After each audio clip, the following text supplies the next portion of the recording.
Salut les amoureux du ballon rond, on commence cette revue de presse en Angleterre avec le vainqueur de la Ligue Europa Conférence. Et oui, c'est West Ham qui a été sacré grâce à sa victoire 2-1 contre la Fiorentina.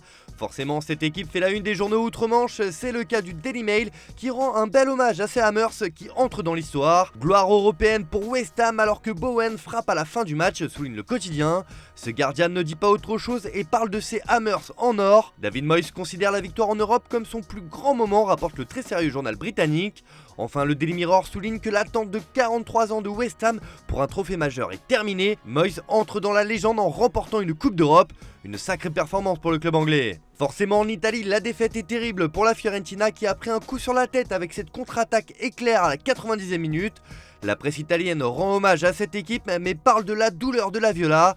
La Fiorentina perd 2-1 à la 90e, la conférence va à West Ham. Vincenzo Italiano s'est même exprimé sur son avenir. Si je reste ici, pas de problème, a-t-il confié. Pour la Gazzetta dello Sport, la Fiorentina est tombée à Prague, c'est la moquerie violette. West Ham puni en contre-attaque. En Italie, le dernier acte est toujours amer, constate le journal au papier rose. Enfin, Tuttosport estime que cette défaite fait mal à la Fiorentina. La Viola devra se relever pour mieux revenir la saison prochaine.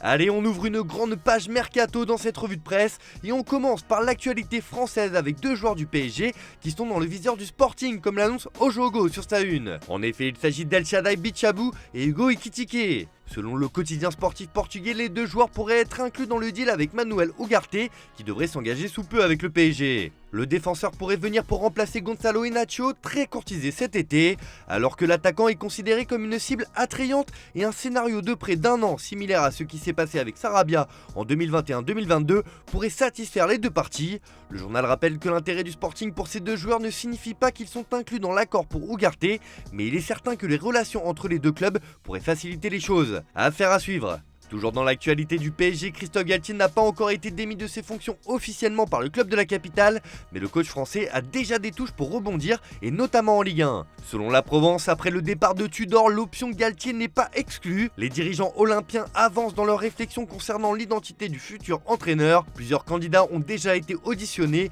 aucune discussion n'a pour l'heure eu lieu avec Galtier, tout juste évincé du PSG, mais la piste n'est pas à écarter, rapporte le journal local. Allez, on continue avec l'actualité transfert et le gros coup de ce début de mercato, c'est la signature de Jude Bellingham au Real Madrid. L'officialisation a eu hier et forcément la presse madrilène se régale ce matin. Le journal AS souhaite la bienvenue à l'international anglais.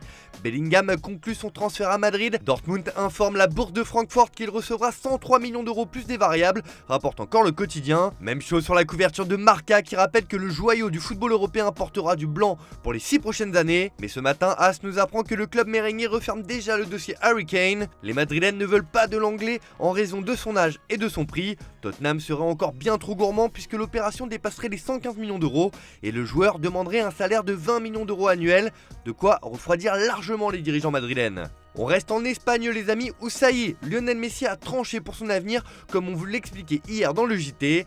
L'Argentin jouera en MLS à l'Inter Miami la saison prochaine. Le septuple Ballon d'Or l'a annoncé officiellement et il a livré une longue interview aux deux quotidiens sportifs catalans, Sport et Mundo Deportivo. L'ancien joueur du PSG, désormais, explique pourquoi il a choisi de traverser l'Atlantique plutôt que de revenir au FC Barcelone ou de céder aux sirènes de l'Arabie Saoudite.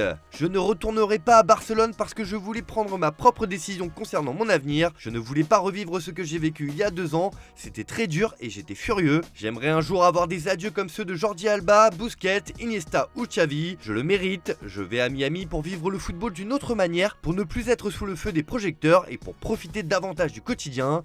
Il s'est aussi confié sur son aventure parisienne et le moins que l'on puisse dire c'est qu'il n'a pas été tendre avec le club de la capitale. La première année a été très difficile comme je l'ai déjà dit, pour plusieurs raisons. La deuxième saison, je me suis senti très bien les 6 premiers mois, très à l'aise au club, dans la ville, en famille. Au milieu, il y a eu le mondial et ça a un peu touché toutes les équipes, ça a scindé la saison. Je pense que ça a conditionné la suite, j'espérais terminer d'une autre manière, mais bon, ce sont 2 années qui étaient difficiles pour moi mais qui sont derrière maintenant. Ces 2 années, je n'étais pas heureux, je ne profitais pas et ça touchait ma vie personnelle, je ratais beaucoup de choses avec mes enfants. La parenthèse française ne restera pas gravée dans la mémoire de Léo Messi.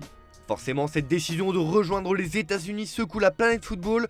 Ce matin, l'équipe se régale et lâche une superbe une pour le nouveau hit de Miami. Lionel Messi va rejoindre l'Inter Miami et la franchise de David Beckham.